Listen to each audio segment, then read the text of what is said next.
Hello, here for a ticket to the show? What show's playing? One of the wonders of the age, Man Flight. Highly recommended. Ticket, please. Okay, head on in.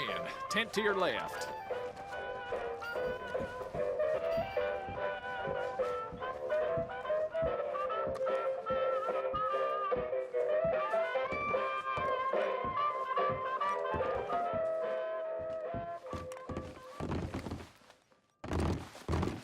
Ladies and gentlemen, I'm about to share with you one of the wonders of the age. In fact, one of the wonders of any age. Aerial navigation, or as we call it, man flight. Soaring through the heavens in flying machines, so that even gravity itself can be mastered. An amazing and bewildering spectacle, but I assure you everything I am about to share with you is true. Now, we are all familiar with the potential cruelties and injustices of travel by horse, wagon, or locomotive. You are like to be beset upon by the infinite savagery of wicked men or bloodthirsty beasts that lurk in the bogs and plains of these tormented lands. But what if I told you, for a certainty, that man will soon be traveling across the heavens with wings like a bird? I am sure you think I am full of untruth, but I have not drank a pint of liquor in over a year, and I will do my utmost to demonstrate the veracity of my claims. For 100 years, steamboats have engaged in passage along our great rivers.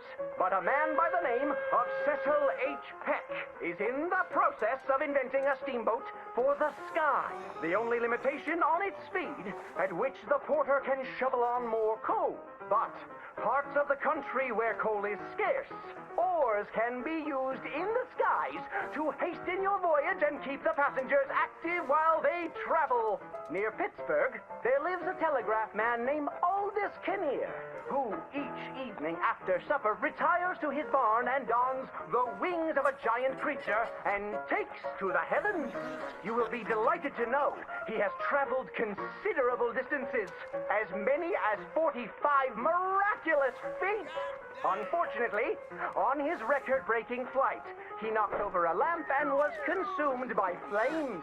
His two boys, Percival and Charles, have promised to continue their dear pa's legacy of skyflight. A whole heap of men are fashioning contraptions to take us to the heavens. A flying machine powered by a trusty donkey. Once you arrive at your destination, you can mount the saddle and ride away. With this incredible contraption, one can enjoy some popcorn and have the best view in the house at the next flogging or lynching. Stagecoach robberies will soon be a relic of the past when we enlist our animal friends as couriers, well out of range of man's shooting irons. But the most remarkable thing I have to reveal to you comes from a northern man called Moss John Nichols.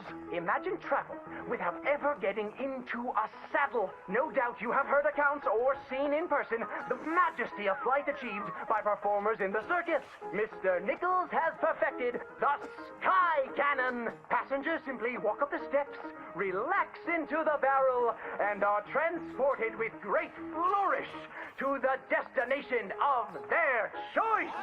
The lame and infirmed who have been ravaged by scarlet fever or polio can once again call upon their loved ones.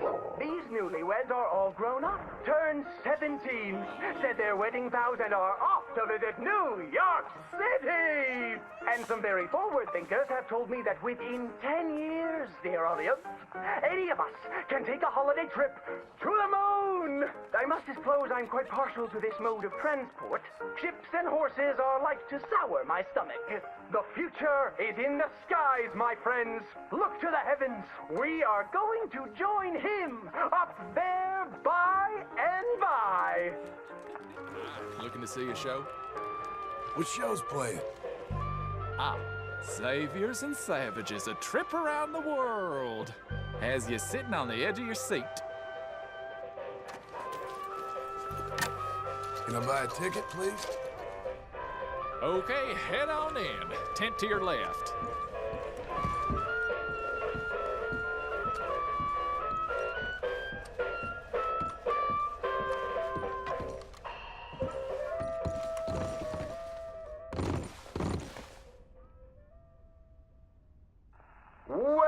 one and all.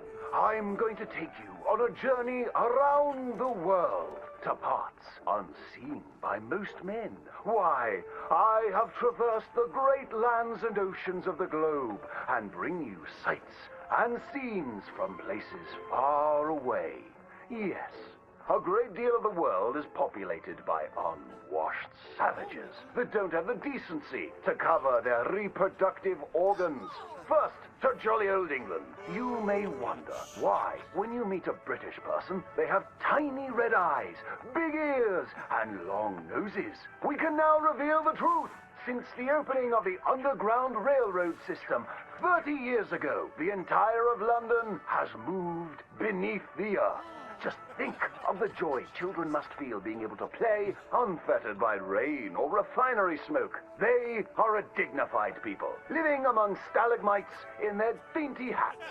And they have an underground king who worships an underground garden gnome. Have any of you been to New York City? It seems like the whole world is ending up on that tiny island. Now there's Lady Liberty, a marvelous statue. To welcome all the Irish people moving to our great country after all those potato problems. They are welcomed by tourists who toss potatoes out of the head of that lady. In New York City, they are making buildings so high, one day you can walk to the moon for a picnic. Wouldn't that be grand? It's true. Now, we spoke of that unwashed statue. It was a gift from France. How do you think France paid for such a gift? Wanton prostitution? Selling of wine and horse meat? No, sir. I'm here to tell you that underneath the streets of Paris, they have discovered black gold. That's right. And a few years ago, Gustave Eiffel of the Eiffel Oil Company built the tallest oil derrick in the world. Yes, all around Paris, you will find that thick business. It ignites like brandy, which is why so many French aristocrats drink it as an aperitif to aid digestion. The women of France are dainty and fair of skin, partially because they use that crude oil to bathe in, anointing and greasing their bodies, often before committing sinful pleasures of the flesh. Places that don't change their ways are falling behind. Visit the streets of Italy, and there is literally nobody left. The churches are empty. There is nobody drinking tiny coffees and slurping spaghetti in the streets. The Italians have never been known for good architecture, and their crooked buildings are falling over. Where have all the hairy women and men gone? Where are them Italians? It is one of the world's great mysteries. You may have heard talk of a horseless carriage being invented, powered by whale oil, vapors, or demons. Ironically, that is a myth.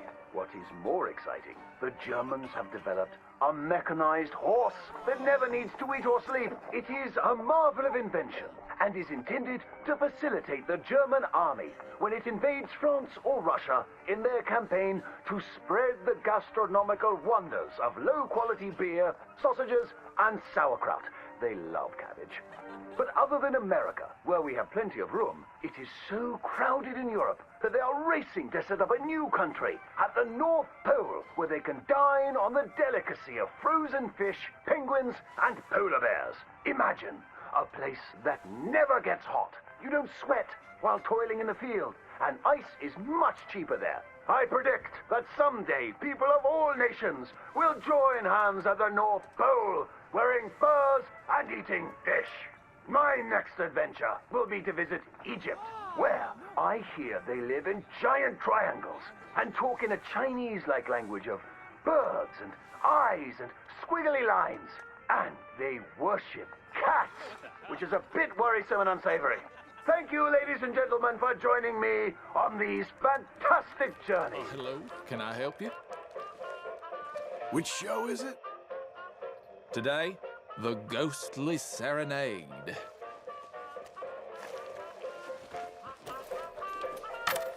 Can I buy a ticket, please? Right then, just head inside the tent.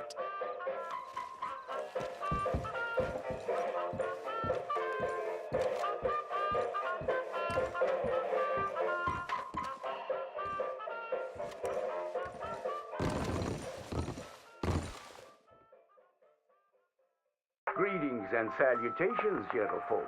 This here's the story about a young couple from the village of Annisburg that was courting a few years after the Revolutionary War. Courting in the woods, as you know young people want to do.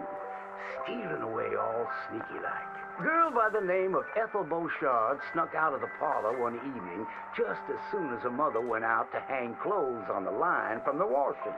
She met up on the road by her farm with a boy by the name of Eugene Hutton. Now, the Hutton boy was an athletic chap, liked boxing, fishing, and swinging Indian clubs. It's quite singular to the story that he didn't seem all that inclined to go to war in the preceding years leading up. Well, they walked in the woods for a while. Pretty soon they lost their bearings and no longer knew the north from the south, nor east from west neither. Then they heard a low moaning sound. What's that terrible noise? She said all a-trim. Must be a sick calf looking for its mama. They've been known to bawl like that. Let me take a look, said Eugene. Well, old Eugene went and disappeared around a tree, came out the other side, and gave her a terrible fright. Boom! She let out a shriek, then went to chastising. You should be ashamed of yourself, Eugene Hutton, She said, Instead of giving a girl protection, you go carry on acting foolish and fresh like the Queen's prize jester. But right then and there, a chilly wind blew through and knocked off Eugene's hat. I need to get back home. My mama has a terrible temper. She's like to stomp up and down if she finds out we're missing. She is a fair, stout woman, Eugene noted.